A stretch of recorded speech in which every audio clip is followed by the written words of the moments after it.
네, 오늘 여호수아 8장 1절부터 13절까지의 말씀을 가지고 하나님의 계획이라는 제목으로 함께 말씀의 은혜를 나누고자 합니다. 여러분, 창세기 말씀 6장 5절에 보시면 이런 말씀이 있어요. 여호와께서 사람의 죄악이 가득함과 그의 마음으로 생각하는 모든 계획이 항상 악할 뿐임을 보시고 라고 말합니다.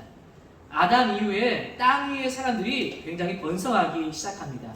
그 번성한 사람들이 하나님을 경외하고 살아가야 하는데 세상은 점차 어떻게 되어집니까? 하나님을 떠나고 죄악으로 가득 차기 시작합니다. 오히려 하나님을 잊어버려가는 사람들이 많아지기 시작한 것입니다. 아담의 후손들은 마음으로 생각하는 모든 것들이 성경에는 악했다라고 말합니다. 여러분, 이 말은 여러분 사람들은 어떻게 배우는가 하면 자녀들을 가르칠 때도 그런 말을 했죠. 가르친 대로 배우지 않고 보는 대로 배운다. 보이는 것들이 항상 악했다라는 것은 사람들의 모습의 악함들이 그 땅에 가득 넘쳤다라는 것입니다. 보고 배울 만한 것이 악함밖에 없었다라는 겁니다. 그래서 하나님께서는 땅 위에 사람을 지은 것을 창세기 6장에 보시면 한탄하시고 근심하셨다라고 말합니다. 여러분, 이 말은 하나님이 땅에 사람을 지은 걸 후회한다라는 것처럼 보이기도 하지만 그런 것이 아니라 우리 하나님은 후회가 없으신 분이죠. 안타까움을 표현하는 말씀입니다. 하나님은 타락한 인간을 그래서 심판하기로 작정합니다. 창세기 6장 17절 말씀에 내가 홍수를 땅에 일으켜 무릇 생명의 기운이 있는 모든 육체를 천하에서 멸절하리니 하나님께서 심판을 선언하셨습니다. 그런데 여러분, 이런 심판 중에도 하나님의 눈에 들어온 사람이 한 사람 있었습니다. 여러분, 그가 누구였나요? 네, 노아였습니다. 창세기 6장 8절에 그러나 노아는 여호와께 은혜를 입었더라 라고 합니다. 그러니까 심판의 징계 속에서도 은혜를 입은 노아를 위해 하나님께서는 이들을 구원하기 위해, 이 노아를 구원하기 위해서 구원의 계획을 세워주십니다. 창세기 6장 14절에 너는 고페르 나무로 너를 위하여 방주를 만들어라. 하나님의 심판이 선언되었지만 은혜를 입은 노아에게는 고페르 나무로 방주를 지을 수 있도록 하나님께서 구원의 계획을 세워주시고 그에게 이런 명령을 내려주십니다. 은혜를 입은 노아는 하나님의 말씀을 따라서 방주를 만들기 시작하죠. 여러분, 이것이 바로 복음이라는 겁니다. 심판이 있을 때 그 심판을 피하고 새롭게 시작할 수 있는, 그 심판에서 구원받을 수 있는 소식, 이게 복음이고 복된 소식이라는 것이죠. 그 복음이 노아에게 들려진 것입니다. 하나님께서는 모든 것을 심판하려 할 때에도 그 진노 중에도 은혜를 베푸시는 분이다 라는 것을 보여줍니다. 하나님은 심판의 진노 속에서 노아를 살릴 계획을 세워주신 겁니다. 노아는 하나님의 말씀을 따라서 순종하여 뭐합니까? 방주를 만들기 시작합니다. 근데 여러분, 놀라운 게 뭐냐면 이 방주를 만드는 기간이 무려 120년이나 된 것으로 봅니다. 그렇게 여러분 120년 동안 신실하게 방주를 지었고 방주가 완성되자 드디어 그날이 다가왔고 비가 오기 시작합니다. 40일 밤낮을 가리지 않고 비가 쏟아붓기 시작합니다. 그렇게 하나님의 심판이 시작되었지요. 창세기 7장 23절에 지면의 모든 생물을 쓸어버리시니 곧 사람과 가축과 기는 것과 공중의 새까지 이들은 땅에서 쓸어버림을 당하였을 때 오직 노아와 그와 함께 방주에 있던 자들만 남았더라 라고 말씀합니다. 그러니까 이렇게 해서 하나님의 심판이 이루어졌고 가축, 기는 것, 공중에 사는 모든 땅에 사는 것들이 쓸어버림을 당하였습니다. 그런데 오직 노아와 그에 함께한 가족들만이 구원을 받게 되었습니다.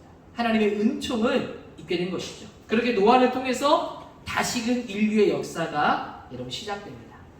여러분, 이 이야기를 보면서 저는 이런 생각을 했습니다. 하나님은 전능하신 분이신데 왜 굳이 노아에게 방주를 만들게 하신 것입니까?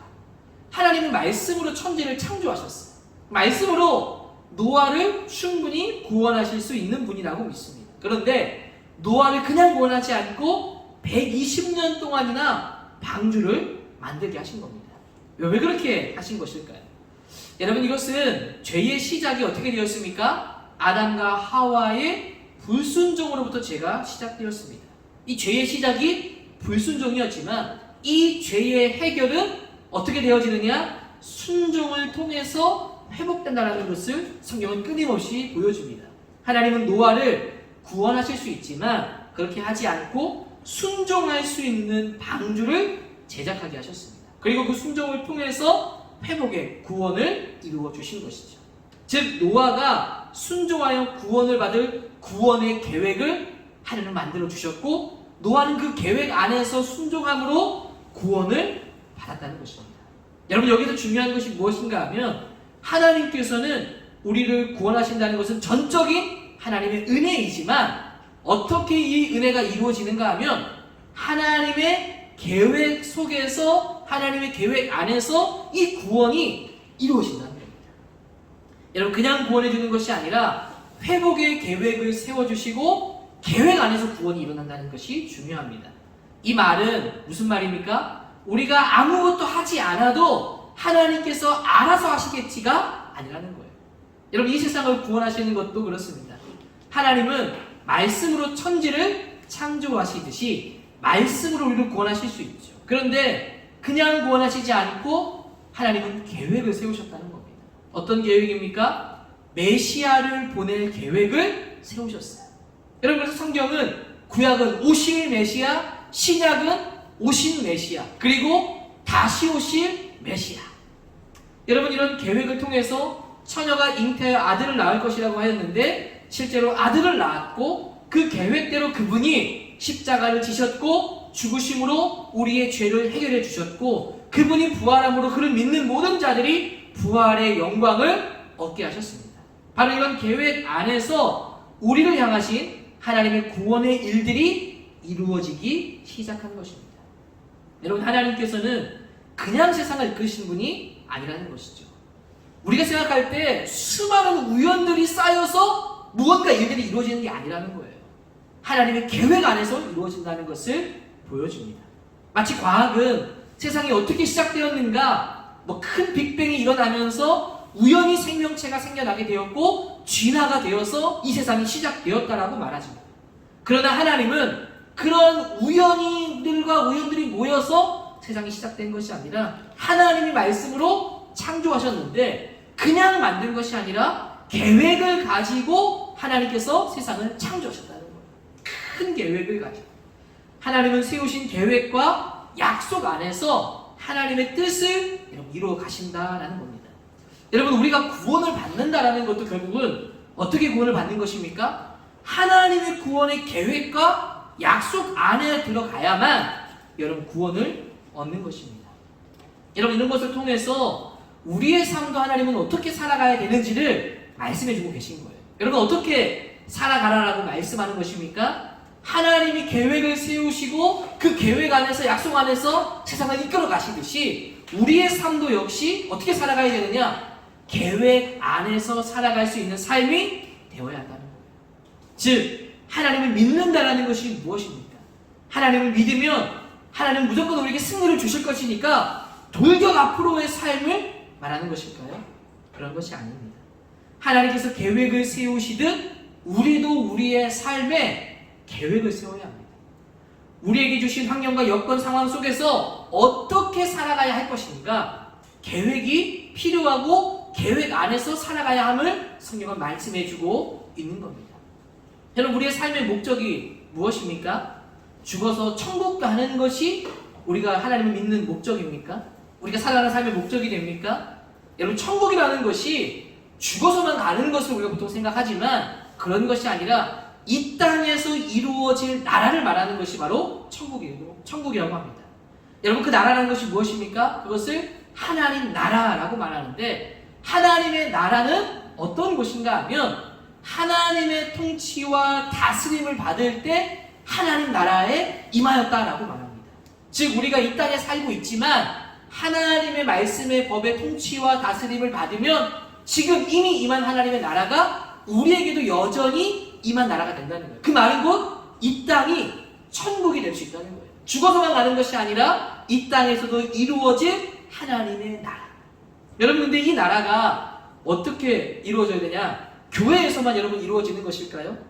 단지 우리가 있는 이 교회 안에서만 하는 믿는 법이 통용되는 것일까요? 그런 것이 아닙니다.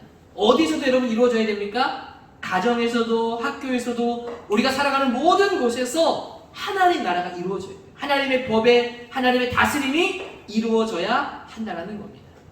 그래서 여러분 계획을 세울 때 어떻게 계획을 세워야 하는가 하면 신앙의 계획을 보통 우리가 생각합니다. 하나님의 계획을 따라 살아간다면 계획을 세우자 그러면 말씀을 어떻게 읽을 것이며 어떻게 기도 생활을 할 것인지에 대한 계획만 세우고 하나님이 마치 다 알아서 하실 것처럼 생각하는 경우가 많습니다. 그런데 그렇지가 않죠. 하나님 나라는 이 교회에서만이 아니라 우리가 있는 모든 곳에서 이루어져야 하기 때문에 신앙의 계획뿐만이 아니라 말씀을 읽고 기도하는 계획만이 아니라 다주짜리 계획이 아니라 내가 있을 곳에서의 삶의 터전에서 그곳에서도 하나님 나라를 세우기 위한 계획이 필요하다는 겁니다. 여러분 왜 우리가요 공부 열심히 하고 학창시절에 최선을 다해 살아가야 되는 겁니다. 여러분 하나님 나라를 세우기 위한 것이죠. 열심히 잘 준비해서 교회만이 아니라 내가 있는 그곳에서도 하나님 나라를 세우기 위함입니다. 그래서 최선을 다하는 것이죠. 여러분 그래서 계획을 세우되 신앙의 계획만이 아니라 내가 살아가고자 하는 삶의 계획도 함께 세우고 나아가야 합니다. 그래야 그게 그 계획 안에서 하나님의 나라 천국을 이루어갈 수 있기 때문입니다. 여러분 오늘 우리가 보는 여호수아서 말씀을 보시면 그렇습니다. 여러분 승리가 그냥 주어진 것이 아니라 사실은 계획 속에서 이루어져 간다라는 것을 보여주는 말씀입니다. 여러분 오늘 말씀은요 아이성 전투 이야기입니다. 여러분 이 전투 앞에 어떤 일이 있었는가 하면 여리고를 점령해 승리하고 난 이후에 두 번째 전투가 아이성 전투입니다. 이 아이성은요 여리고보다는 약한 성이었어요. 정말 작은 성에 지나지 않았습니다.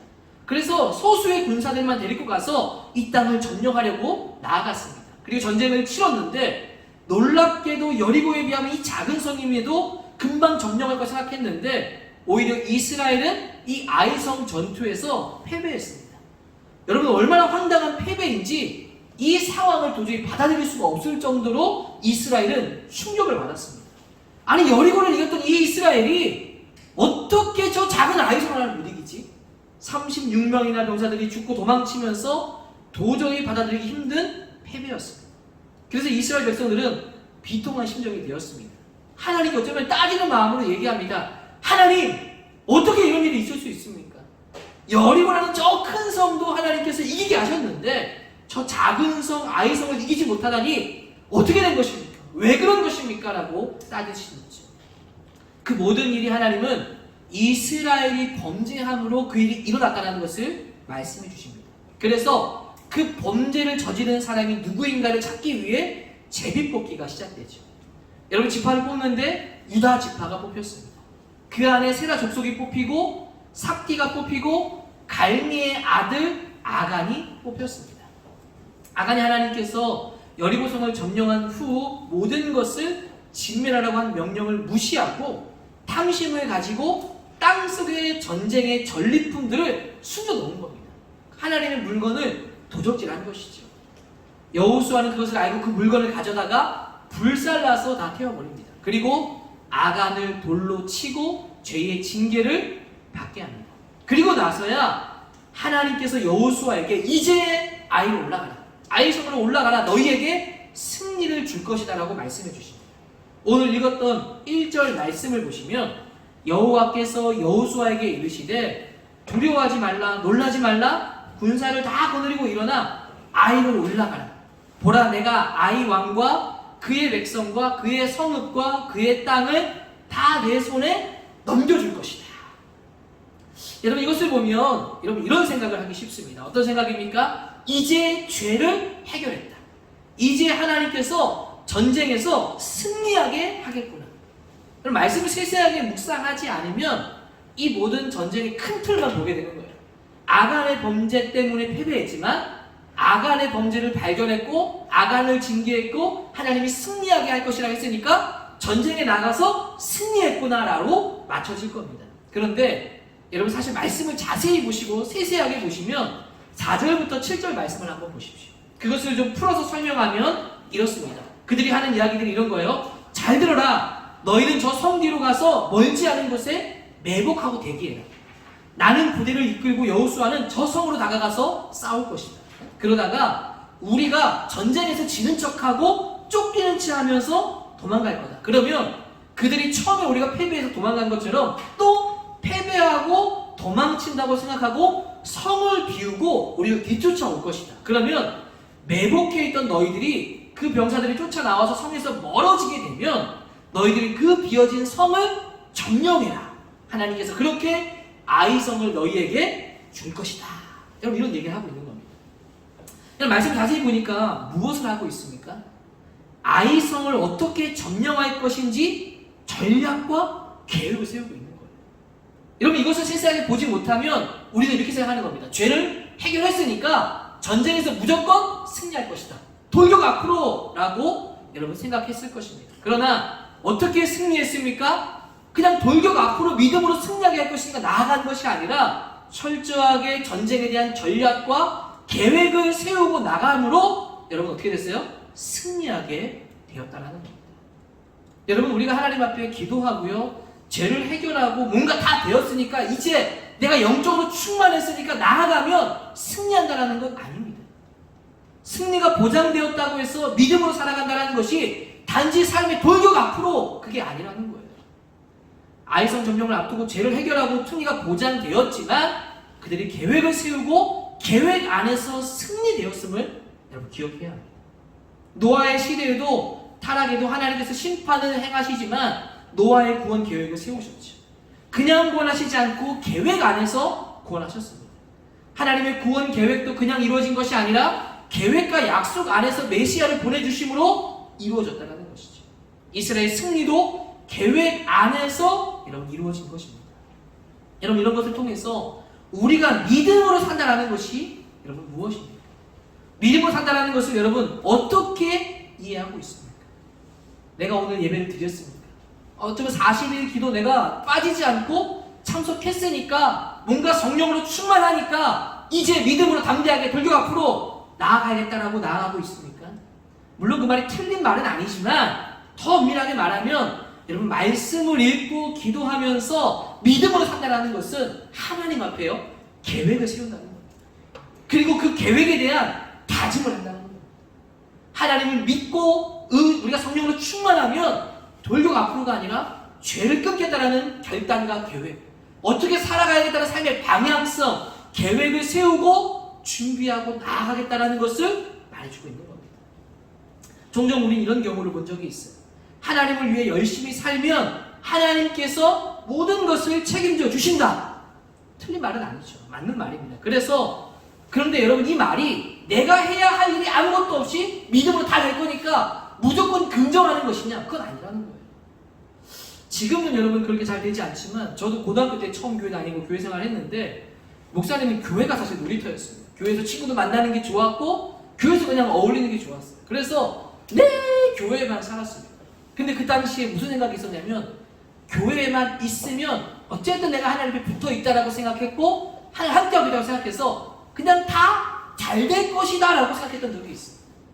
제가 창원에 사역할 때도요 이제 지역 교회다 보니까 집이 다 교회 바로 앞에 있어요. 교회가 놀 공간이 많으니까 친구들이 교회 안에 모이는 겁니다. 학교도 갖고 이러다 보니까. 그러면 이런 생각을 하는 거예요. 하나님 앞에 살아가는 삶이 되어야 된다. 우리가 교회 안에서 놀고 있기 때문에 교회 안에서 모였기 때문에 어쩌면 하나님이 나의 삶을 잘 되게 할 것이다 라고 막연하게 생각하는 긍정의 힘을 생각할 때가 있습니다. 근데 여러분 그런 것은 잘못된 믿음이라는 거예요. 우리가 여러분 믿음으로 산다는 것, 하나님을 열심히 살고 모든 걸 책임져 주신다는 것은 내 할 일을 하지 않아도 된다는 것이 아니라 내 해야 할 준비를 하지 않아도 계획 세우지 않아도 된다는 말이 아니라 하나님이 알아서 하는 말이 아니라 계획을 세워 나아간다는 것입니다. 여러분 윌리엄 캐리를 아십니까? 18, 19세기 세계 선교의 문 연 사람입니다. 여러분 그가 인도의 선교를 시작하고 나서야 사실 수많은 사람들이 선교에 세계 선교에 헌신하기 시작합니다. 여러분 이 윌리엄 캐리 선교가 왜 중요한지 아십니까? 이건 우리하고도 밀접한 연관이 있어요. 왜 그런가 하면 이 윌리엄 캐리가 조금이라도 빨리 선교를 나갔다고 한다면 우리 옛날 조선이라는 우리나라에 복음이 더 빨리 들어올 수 있었기 때문에 만약 윌리엄 캐리가 더 앞서서 전도 세계 선교에 누렸던 사람이 있었다면 아마도 더 빨리 우리에게 복음이 들어왔겠죠. 여러분, 이 윌리엄 캐리를 통해서 복음의 선교의 문이 열리기 시작해서 선교의 아버지라고 불리는 사람입니다. 여러분, 그가 선교의 결단을 어떻게 하게 되었는가 하면 이 윌리엄 캐리가 쿡 선장의 마지막 항해라고 적혀진 책을 읽게 되었는데 그 책 속에 어떤 내용을 보게 되는가 하면 원주민들의 이야기를 보게 됩니다. 그 항해자가 원주민들을 만났는데 그 원주민들을 보자마자 이들은 이 복음의 소식을 듣지 못하고 있구나, 그렇게 사람들이 죽어가고 있구나라는 것을 느끼기 시작하자 가슴이 뜨거워졌다고 합니다. 그리고 내가 이들에게 복음을 전하러 나가야겠다는 마음을 품게 됐다는 거예요. 그리고 목사님들이 다 모여있는, 영국이 그 당시에 굉장히 기독교적인 부흥이 일어나고 있을 때였는데 이 목사님들이 다 모여있는 자리에 이 윌리엄 캐리가 그런 얘기를 합니다. 복음을 듣지 못한 사람을 위해서 세계 선교를 나가야 됩니다. 제가 그 일을 나가겠다고 열변을 토합니다. 그리고 함께 나가자고 동참을 강요합니다. 근데 사람들이요, 그 이야기를 듣고 공감하지 못합니다. 한 원로쯤 되는 목사님이 그에게 이렇게 말합니다.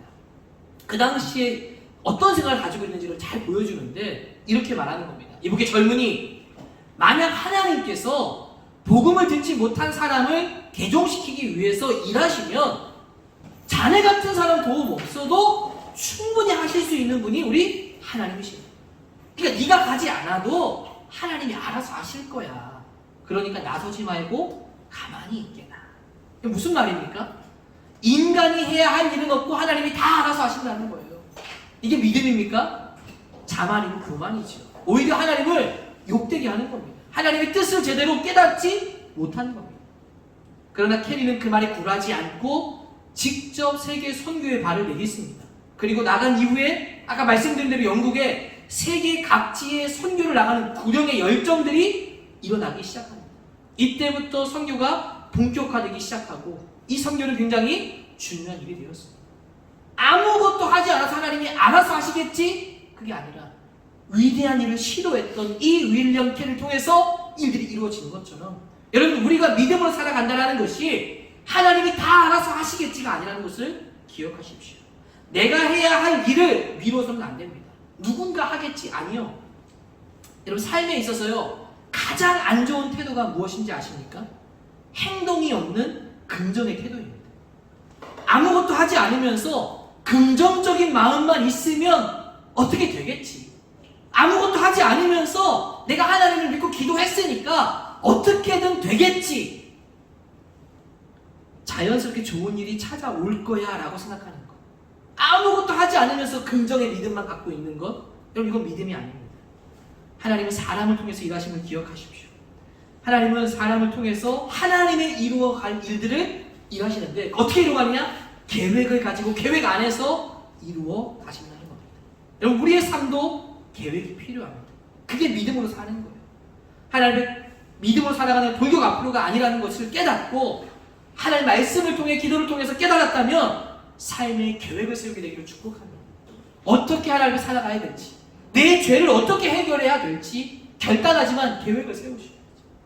내가 특별히 여러분, 아까 말씀드린 대로 우리의 삶이 하나님 나라가 교회에서만 이루어지는 것은 아니라는 것을 기억하십시오. 우리가 있는 곳곳에서 하나님 나라를 이루어가야 돼요. 여러분, 어떻게 되겠습니까? 최선을 다해 행동하고 준비해야 된다는 겁니다. 그 미래에 대한 계획을 세우고 하나님의 영광을 어떻게 살아가야 할지를 구해야 하는 것입니다. 여러분, 저 돌격 앞으로가 아니라 어떻게 되겠지라는 태도가 아니라 계획을 세우고 준비되어서 하나님의 일들을 이루어가는 우리 모든 고등과 되기를 소망합니다. 앞으로 나의 삶을 상상하며 하나님께 기도하며 계획을 세우게 되기를 축복합니다. 나의 미래에 하나님을 위해 어떻게 살 것인가, 어떻게 하나님 나라를 이루어갈 것인가, 신앙의 계획만이 아니라 삶의 계획을 세움을 통해서 그런 계획 안에서 하나님의 뜻을 이루고 살아가는 우리 모든 고등부가 되기를 주의 이름으로 축복합니다. 우리 같이 한번 말씀을 기억하며 함께 기도하면 좋겠습니다.